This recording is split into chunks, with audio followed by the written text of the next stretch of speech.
सभी भैया बहनी का मेरे YouTube चैनल पर स्वागत है।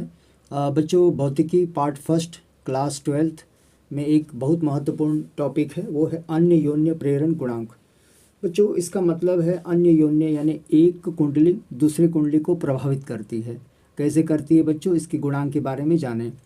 बच्चों, आइए चित्र के माध्यम से इसको हम लोग जो है अच्छी तरह से समझें।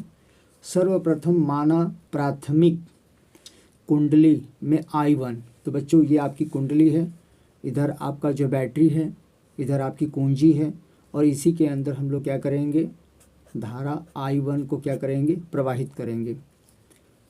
दूसरी कुंडली में फेरों की संख्या N2। तो बच्चों, दूसरी कुंडली है, उसके अंदर धारा मापी है, कहीं भी बैटरी नहीं लगी है, ना कुंजी लगी है।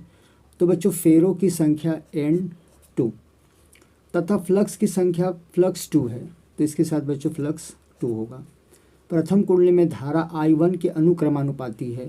इसका मतलब है कि जब किसी कुंडली में धारा प्रवाहित की जाती है तो उसमें जो है चुंबकीय क्षेत्र उत्पन्न होता है, और एक जो है इसके अंदर रेखीय फ्लक्स उत्पन्न होता है। तो इस फ्लक्स के कारण बच्चों इसके अंदर प्रेरित धारा प्रवाहित होने लगती है। तो बच्चों, N2 फेरों की संख्या, फ्लक्स 2 इसके अंदर परिवर्तन होता है। तो कहते हैं कि ये दोनों एक अनुक्रमानुपाती में होता है, अर्थात जैसे ये बढ़ेगा वैसे ये भी बढ़ेगा, अगर ये घटेगा तो ये भी घटेगा। तो आइए बच्चों, इसका जो हम लोग शुरुआत करें। तो सर्वप्रथम हम लोग लिखेंगे N2 फ्लक्स 2 अनुक्रमानुपाती I1। तो बच्चों, अगर अनुक्रमानुपाती है और इसे हटाना है तो हमें एक नियंतांक लेना होगा। तो लोग कहते हैं कि लिखिए ऐसे, फ्लक्स 2 बराबर डालिए और नियंतांक होगा यम। तो बच्चों, ये यम नियंतांक है, इसका मान स्थिर होता है, लिख देंगे एक नियंतांक यम। अब बच्चों, ये होगा आपका समीकरण 1। हम लोग क्या करेंगे, I1 को इधर भेज देंगे। तो N2 फ्लक्स 2 बटे I1 इधर लाइए और बराबर डालिए यम।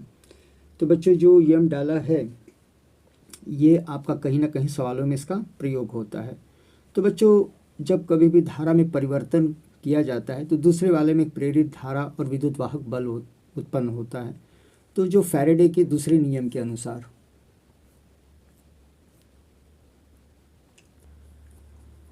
बच्चों, फैराडे का नियम लगता है इसमें, यदि प्राथमिक कुंडली में धारा I1 के मान में परिवर्तन करने पर द्वितीय कुंडली में प्रेरित विद्युत वाहक बल E2 उत्पन्न होता है तो फैराडे के नियम के अनुसार। तो बच्चों, प्राथमिक कुंडली में परिवर्तन होता है तो इसके अंदर प्रेरित धारा और प्रेरित विद्युत वाहक बल उत्पन्न होता है।